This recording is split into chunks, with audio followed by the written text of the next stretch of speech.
여러분 안녕하십니까, 김용삼입니다. 오늘은 이승만 학당 그 가짜 김일성 이야기 중에 이제 그 김성주가 김일성으로 둔갑하는 그 과정을 설명드릴 차례입니다. 이미 지난 시간에 그 보천보를 억지로 그 날조를 해서 마치 뭐 경천동지할 뭐 항일 무장투쟁인 것처럼 그렇게 뻥튀기를 한 이유를 말씀을 드렸고요. 네, 이제부터 좀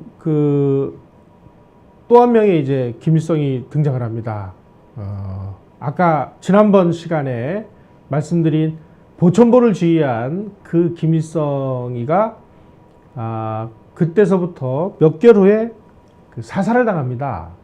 그리고 나서 이제 두 번째 김일성이가 이제 등장을 하는데, 그 두 번째 김일성 이야기부터 말씀을 드리도록 하겠습니다. 보천보를 습격하는 사건이 벌어진 5개월 후에, 그러니까 정확하게 1937년 11월 13일에 되겠습니다.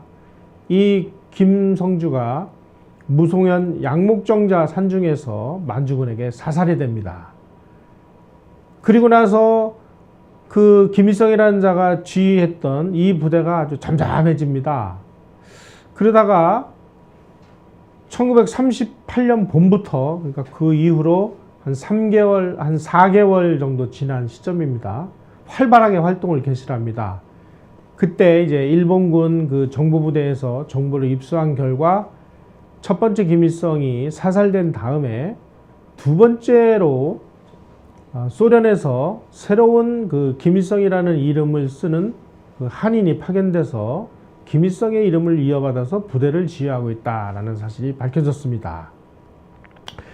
그 당시에 이제 만주군에서 그 공작을 담당하던 만주군 이제 토벌대를 지휘한 사람 중에 하나가 나가시마 다마지로라는 사람이 있는데, 이분이 생전에 그 증언한 바에 의하면 이때 나타난 그 김일성이라는 이름을 쓴 그 김일성은 그 사진에서 오른쪽에 있는 사진이 되겠습니다. 상당히 말랐고 안경을 썼죠. 이 친구는 간도 용종에서 중학교를 다니다가 1930년 5월에 간도 폭동 때 체포가 됐는데 탈출을 해서 소련으로 도망을 가서 소련 적군사관학교를 졸업한 후에 만주로 파견된 인물이다. 이렇게 정보 보고가 되어 있습니다. 두 번째 김일성도 북한 수령이 된 그 김일성하고는 여러 가지 면에서 인적 사항이 다릅니다. 그런데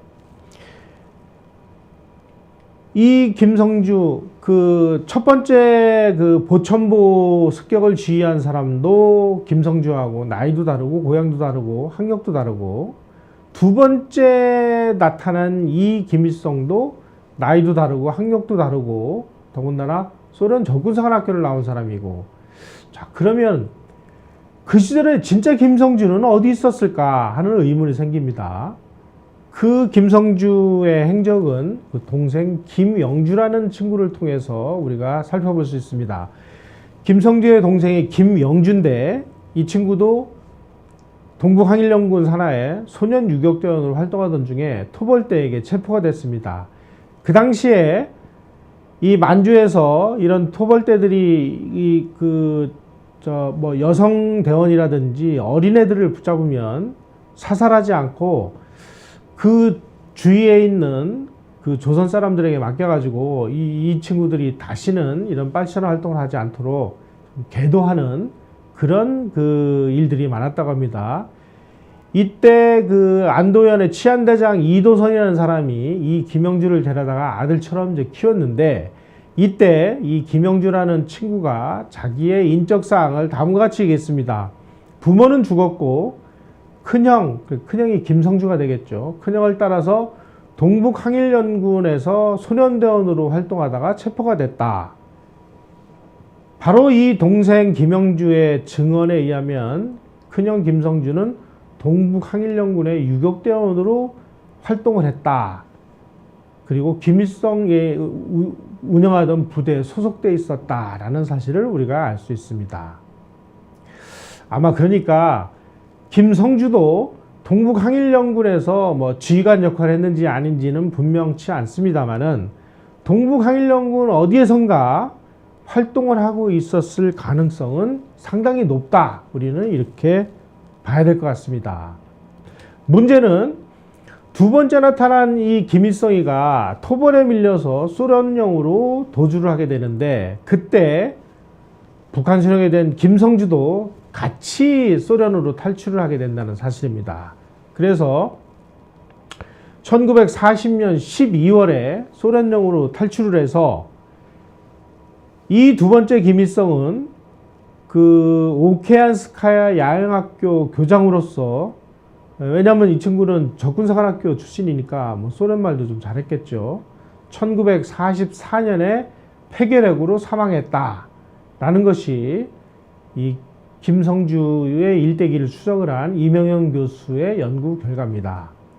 자, 그래 두 번째 김일성마저 죽었으니까 김성주만 남아있겠죠. 이 김성주가 이때서부터 이제 소련의 88여단에 그 대원이 돼서 활동을 합니다. 그런데 북한 역사책은 바로 김성주가 88여단에 소속되어 있던 사실 자체를 아주 철저하게 은폐를 하고 있습니다. 그리고 뭐라고 그 얘기를 하느냐, 이렇게 얘기를 하고 있습니다. 북한 역사책에서는 1932년 초에 김일성 유협대를 조직해서 그해 11월에 20세 대장휘하에 6,000명의 대원을 결성을 했다. 이렇게 되어 있습니다. 미안한 얘기입니다만은 김일성 유협대라는 부대는 존재하지도 않았다라는 사실을 지지난 시간에 말씀드린 바 있습니다. 또 동만주에 근거지를 둔 김일성 휘하의 조선인민혁명군은 조선인민혁명군이 존재하지도 않았는데 무슨 활동을 할 수 있었을까요? 만주 대륙의 거의 전 지역에서 1945년 8월 15일 해방이 되는 날까지 15년간에 걸쳐서 10만 회에 달하는 전투를 했다. 이렇게 기록을 하고 있습니다. 그래서 제가 이걸 좀 나눠봤습니다. 그랬더니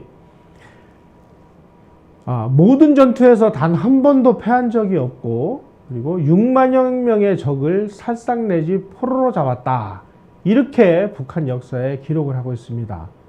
그래서 제가 이 기록을 가지고 한번 나눗셈을 해봤습니다. 그랬더니 이 수치가 실제로 가능하려면 김일성이라는 친구가 15년간 하루도 쉬지 않고 매일 평균 20회의 전투를 수행을 하고, 그리고 매일 10.9명의 적을 살상 내지 포로로 잡아야 이 수치가 가능하도록 되어 있습니다. 그러니 이게 과연 인간의 힘으로서 이게 가능했을까요?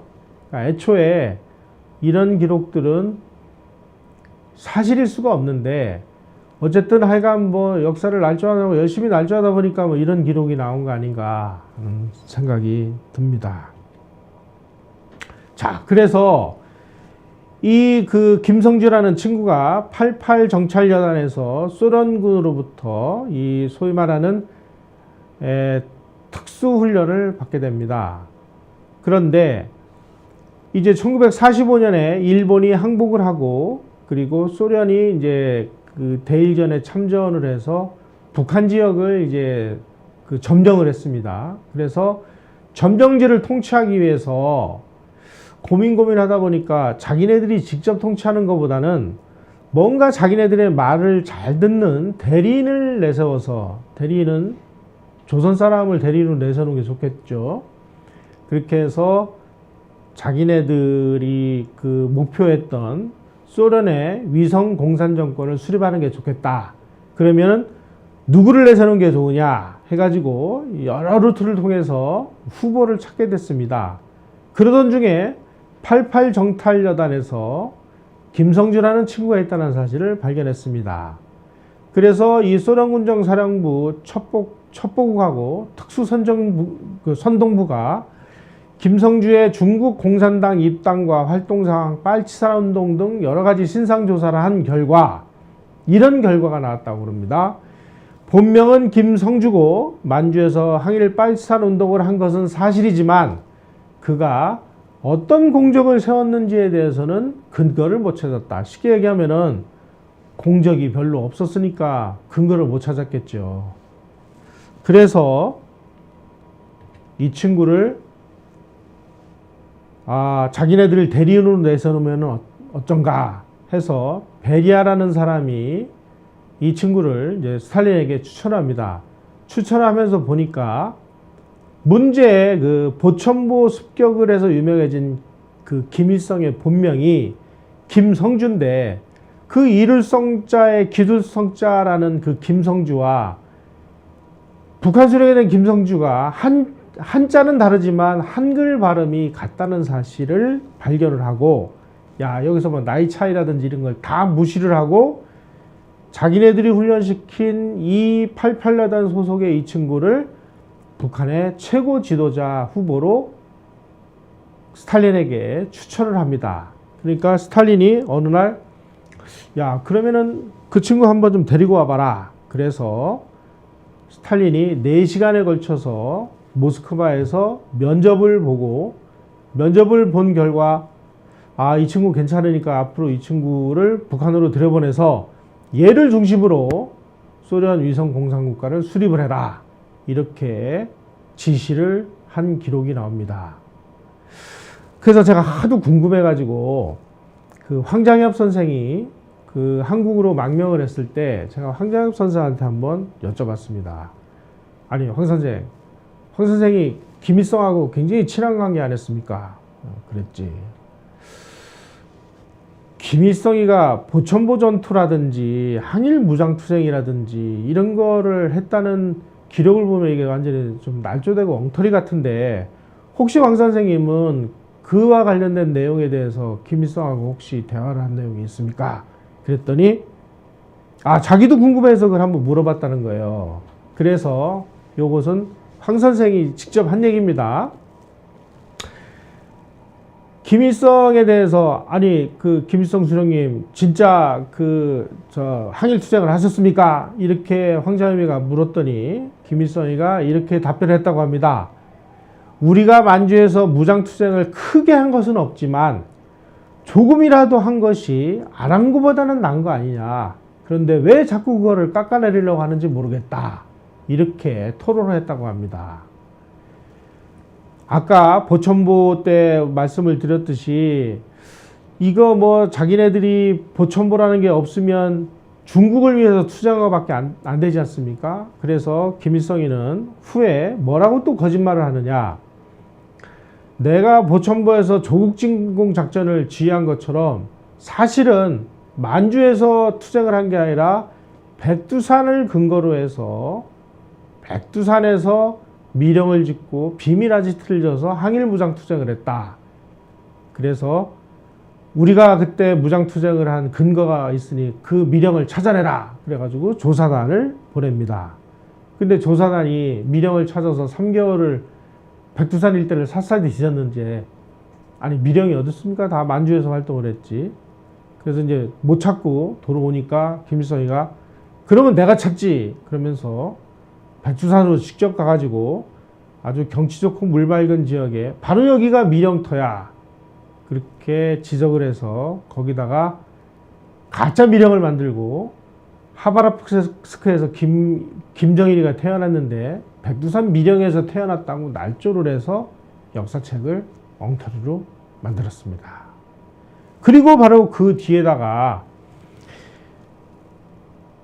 김정일이가 태어난 곳이다라고 해서 정일봉이라고 이렇게 아주 대문짝만하게 새겼다 하는 이야기를 황장엽 선생이 저한테 했고 그 내용을 나중에 본인이 쓴 책에도 기록을 한 사실이 발견이 됩니다. 이게 김일성이가 했다고 하는 항일투쟁의 본질이다. 이렇게 말씀드릴 수가 있습니다. 자, 스탈린이 4시간에 걸쳐서 김성주를 면접을 한 사실 말씀을 드렸죠. 그리고 김성주를 데려다가 김일성 장군이라고 아주 이렇게 둔갑을 시켜가지고 이제 평양에서 대비를 시킴으로 인해서 김성주가 갑자기 김일성 장군으로 완전히 날조가 된 상황에서 소련군 등에 업혀서 소련군 수상이 됩니다. 자, 그러면 우리가 여기서 북한을 만든 김일성과 대한민국을 만든 이승만 대통령을 한번 비교를 해보도록 하겠습니다. 만주에서 항일 투쟁을 했다고 하는데 그것이 어디까지가 사실이고 어디까지가 거짓말인지 도저히 믿을 수 없는 상황입니다. 이승만 대통령은 해외에서 33년간 외교 독립 투쟁을 벌였습니다. 그리고 김일성은 소련군 등에 업혀서 귀국을 했고, 이승만 대통령은 귀국을 하려고 해도 입국 비자를 내주지를 않아서 미 국무부가 온갖 방해 책동을 하다가 뒤늦게서야 귀국을 하게 됐습니다. 김일성은 소련 군정의 도움을 받아서 소련군의 무둑에 태워져서 권력을 장악한 반면에 미 군정은 좌우 합작 운동이라든지 이승만 대통령을 실각시키기 위해서 별짓을 다 하는 모습들을 우리는 발견하게 됩니다. 그리고 스탈린의 지령을 받아서 신탁 통치에 찬성을 하고, 그리고 찬탁 운동을 김일성은 전개했습니다. 반면에 이승만 대통령은 민족수의 세력을 총집결해서 반탁 운동을 전개를 해서 반공 운동을 하는 사람들을 결집시켜서 대한민국을 탄생시켰습니다. 또 김일성은 소련 공산당이 만들어준 악법을 토대로 해서 민족주의 세력을 완전 말살하고 공산사회를 건설한 반면에 이승만 대통령은 미 군정하고 투쟁해가면서 자유민주주의와 자본주의 시장경제에 입각한 자유민주 사회를 건설하는 데 앞장을 섰습니다. 김일성은 소련 공산당의 지령을 받아서 무상몰수, 무상분배 방식의 토지개혁에 착수를 한 반면에 이승만 대통령은 자유민주주의의 기본 원칙에 의거해서 유상몰수, 유상분배 방식의 토지개혁에 성공을 했습니다. 이런 식으로 참 너무나 많은, 그리고 너무나 선명하게 비교가 되는 대척점에 김일성과 이승만 대통령이 서 있다라는 사실을 우리는 다시 한번 확인할 수가 있습니다. 자, 김일성과 이승만 대통령의 패러다임을 도표로 우리가 그려서 핵심 본질을 정리를 한다면, 김일성은 폐쇄 고립 대륙지향이고 이승만은 개방 통상 해양지향이었습니다. 김일성이가 공산주의, 사회주의, 전체주의의 화신이었다면 이승만 대통령은 자유민주주의와 시장중심 자본주의의 화신이었습니다. 김일성은 종교를 탄압하고 사이비 주체교를 만들어서 북한을 사이비 종교국가로 만들었다면 이승만 대통령은 종교의 자유를 허용하고 기독교 지향의 대한민국을 만들기 위해서 노력을 했다는 점이 발견됩니다. 그리고 김일성은 아까 말씀드렸듯이 소련과 중국 또 북한 삼중 국적을 소유한 삼중 국적자였다면 이승만 대통령은 33년 내내 대한민국 국적을 끝까지 유지를 한 모습을 볼 수가 있습니다. 그리고 김일성은 허구의 항일 투쟁에 몰두했다면 이승만 대통령은 국제사회를 움직이는 외교 독립운동을 통해서 대한민국의 독립을 추구했다는 점입니다. 김일성은 중학교 중퇴 학력이고 이승만 대통령은 학사는 프린스턴 대학교, 죄송합니다. 이승만 대통령은 학사는 조지 워싱턴 대학에서 했고 석사는 하버드 대학에서 했습니다. 그리고 박사학위는 프린스턴 대학에서 국제정치학 박사학위를 채택을 했습니다. 요즘도 우리의 정말 우수 두뇌들이 그토록 가기를 원하는 아이비리그 최고 명문 대학 3곳을 다 두루 섭렵한 이승만 대통령이라는 점을 우리는 여기서 발견할 수가 있습니다.